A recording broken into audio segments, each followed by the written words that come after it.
프리미어리그 정상급 미드필더가 있었어요. 이 선수가 사우디아라비아에서 연봉 500억 원을 제안하고 또 유럽 빅클럽들이 엄청나게 러브콜을 보내서 했는데 이걸 다 거절하고 미국 MLS 리그를 선택했다는 겁니다. 정말 의아한 결정이죠.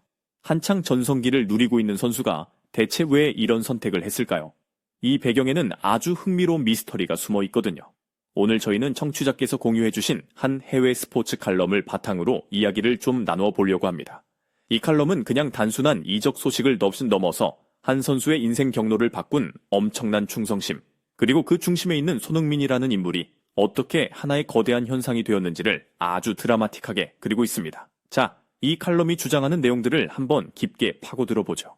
오늘 다룰 이야기는 단순히 한 선수의 이적 비하인드 스토리라고 하기엔 그 스케일이 훨씬 큽니다. 한 개인의 선택이 어떻게 더 큰 인물과 현상을 조명하는지를 보여주는데 그 과정에서 칼럼이 던지는 주장들이 꽤나 대담해서 저희가 한번 곱씹을 지점들이 많을 것 같아요. 먼저 사건의 개요부터 좀 짚어보죠.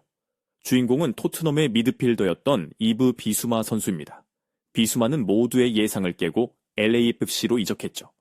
그런데 놀라운 건 그가 거절한 제안들이에요.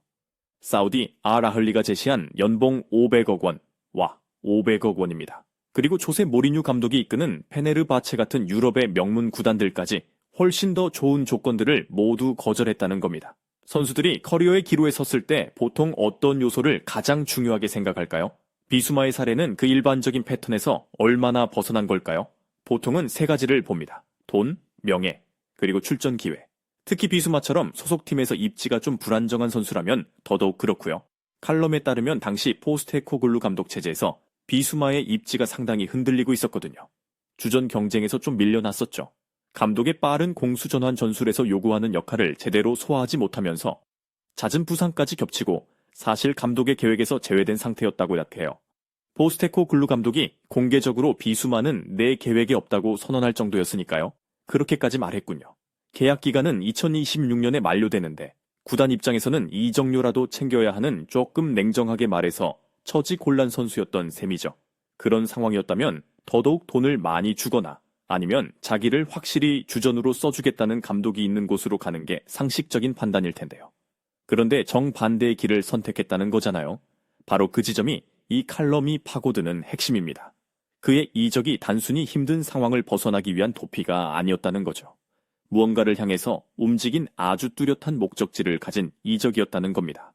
목적지, 이 칼럼은 이 선택의 방향성에 모든 미스터리를 푸는 열쇠가 있다고 주장해요. 그는 왜 돈과 유럽에서의 명예가 아닌 미국행이라는 누구도 예상치 못한 방향을 택했을까요? 이 칼럼이 내놓는 답이 바로 손흥민이라는 거죠. 맞습니다. 비수마의 선택 뒤에는 단 한 사람이 있었다는 겁니다. 여기서부터 이야기가 아주 극적으로 전개됩니다. 칼럼은 작년 8월에 있었던 한 장면을 아주 생생하게 묘사하는데요. 수천 명의 팬들이 지켜보는 공개 훈련에서 훈련이 끝나자마자 비수마가 그라운드에 주저앉아서 아이처럼 엉엉 울었다는 거예요. 아, 맞아요. 그 장면 저도 기억납니다. 그때만 해도 그냥 힘든 시기를 보내고 있어서 그런가 보다 생각했었는데 칼럼은 그 이유가 따로 있었다고 말합니다. 그렇습니다. 그가 그렇게 오열했던 건 바로 그날 아침 주장인 손흥민이 팀을 떠날 수도 있다는 의사를 밝혔기 때문이라고 이 칼럼은 설명해요. 비숨에게는 그야말로 세상이 무너지는 듯한 소식이었던 거죠. 칼럼에 따르면 비숨에게 손흥민은 단순한 주장이 아니었어요. 인종차별 논란이나 경기력 부진으로 팀 내에서 고립되었을 때 가장 먼저 다가와서 손을 내밀어 준 사람이었고 매일 아침 훈련장에서 마주치면 안아주면서 넌 세계 최고가 될 수 있어라고 격려해준 유일한 존재였다고 합니다. 정말 강력한 이미지네요.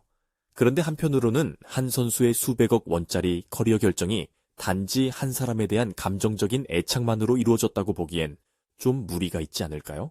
물론 손흥민 선수의 영향력이 결정적이었을 수는 있지만 혹시 칼럼에서 다른 현실적인 요인들은 언급하지 않았나요?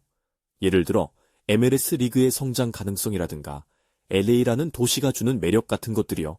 모든 걸 충성심 하나로만 설명하기엔 조금 단순화시킨 느낌도 드는데요. 아주 좋은 지적입니다. 당연히 그런 복합적인 요인들도 작용했겠죠. 하지만 이 칼럼은 그런 일반적인 분석을 넘어서 이 사건을 현대 축구의 흐름을 거스르는 하나의 상징적인 사건으로 해석하려는 의도가 강해요.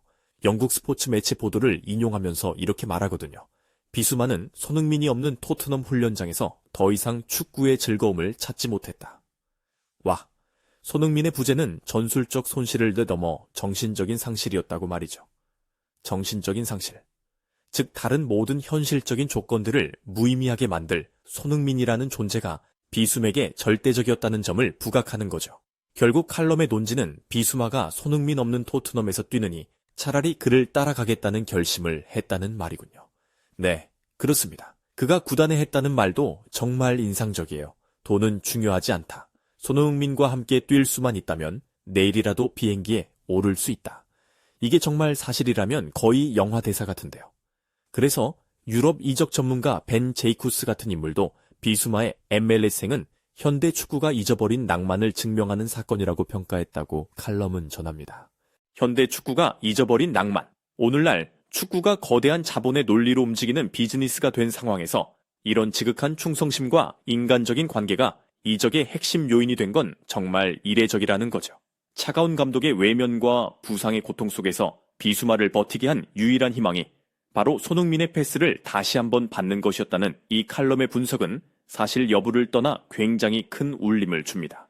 한 동료의 인생 경로를 바꿀 정도의 영향력이라니 이 칼럼은 손흥민의 영향력이 비단 그라운드 안 동료에게만 국한되지 않는다고 주장하면서 이야기를 더 큰 스케일로 확장시키더라고요.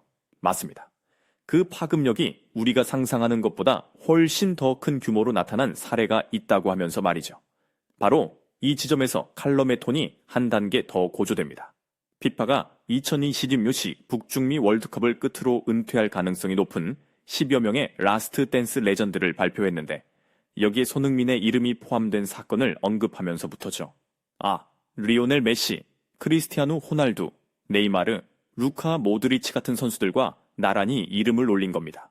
사실 이 명단만 봐도 손흥민 선수의 위상이 대단하다는 건 알겠지만 메시나 호날두와 같은 반열에 놓는 건 조금 다르게 생각하는 사람들도 있을 것 같아요. 월드컵이나 챔피언스리그 우승 같은 팀, 커리어가 부족하다는 지적도 항상 따라다니니까요. 그렇다면 칼럼은 이 부분에 대해 어떻게 설명할까요? 그 질문에 대한 피파의 평가를 칼럼이 직접 인용합니다. 손흥민은 더 이상 아시아의 스타가 아니다. 그는 전 세계가 작별을 준비해야 하는 한 시대의 아이콘이다. 한 시대의 아이콘입니다. 즉, 이 평가는 단순히 우승 트로피 개수로 선수를 평가하는 걸 넘어서서 한 시대 그 선수가 가진 상징성과 영향력 자체를 인정한 것이라 해석됩니다. 그의 상징성을 강조하기 위한 명단이었다는 거군요. 그리고 이 발표 직후에 정말 엄청난 일이 벌어졌다고 칼럼은 주장합니다. 여기서 이 칼럼의 가장 드라마틱하고 어쩌면 가장 논쟁적인 주장이 나옵니다. 그게 무엇이냐고요? 발표 직후 손흥민 관련 검색량이 초당 수천만 건 폭증하면서 역사상 유례없는 트래픽이 발생했고 그의 여파로 구글 서버에 일시적인 장애가 발생할 정도였다는 겁니다. 잠깐만요. 구글 서버요? 전 세계 정보 검색의 심장부인 구글 서버에 말 그대로 문제가 생겼다고요? 이 칼럼은 그렇게 주장하고 있어요. 이건 사실이라기보다는 그의 인기를 보여주기 위한 약간 수사적인 표현이나 과장에 가깝지 않을까요? 1988년 구글 창사 이래 이런 일이 있었다는 건 들어본 적이 없거든요. 맞습니다. 그럴 가능성이 매우 높죠. 이 주장의 사실 여부를 떠나 칼럼이 구글 서버를 마비시켰다는 식의 극단적인 표현을 썼다는 것 자체가 그의 파급력을 상징적으로 보여주려는 의도라고 봐야 합니다. 이 칼럼은 이어서 구글 CEO 순다르 피차이가 긴급 성명을 냈다고까지 주장하는데요. 뭐라고 했냐고요? 손흥민은 축구 선수라는 범주를 넘어섰다. 그는 우리 알고리즘이 예측할 수 없는 하나의 문화 현상이다. 이렇게 말하고 있습니다. 문화 현상, 정말 엄청난 평가네요. 설령 이 인용이 실제 발언이 아니라 칼럼의 창작이라고 하더라도 한 명의 운동선수를 설명하기 위해 세계 최대 IT 기업의 CEO를 등장시켜야 할 만큼 그의 영향력이 거대하다는 걸 보여주고 싶었던 거겠죠. 정확합니다. 사실이냐 아니냐를 따지는 것보다 이 칼럼이 왜 이런 서사를 구축했는지를 보는 게 더 흥미로운 지점이에요. 메시나 호날두의 은퇴 소식에 대한 아쉬움과는 또 다른 차원의 현상, 즉 예측 불가능한 폭발력을 가진 현상으로 손흥민을 규정하고 있는 거죠. 그렇군요. 그럼 칼럼의 논리를 따라가 보자면 한편으로는 비수마라는 한 사람의 인생을 바꿀 정도의 개인적인 영향력이 있고 다른 한편으로는 전 세계적인 문화 현상을 일으킬 정도의 거대한 파급력이 있다는 거네요. 이 칼럼은 이 둘 사이의 간극을 어떻게 연결하고 있을까요? 그냥 인기가 많다는 것만으로는 설명이 안 될 텐데요. 바로 그 지점에서 칼럼은 모든 현상이 단 하나의 키워드로 수렴된다고 주장합니다. 그게 뭔데요? 그것은 바로 그의 인격입니다. 인격. 물론 이게 상징적인 의미겠지만 그의 화려한 골 때문이 아니라는 거죠. 그것은 그의 인격과 품격을 향한 전 세계적인 존경심 때문이었다고요. 그러니까 비수마가 그에게 절대적인 충성심을 바친 이유와 전 세계 팬들이 그에게 열광하는 이유가 결국은 같다는 거군요.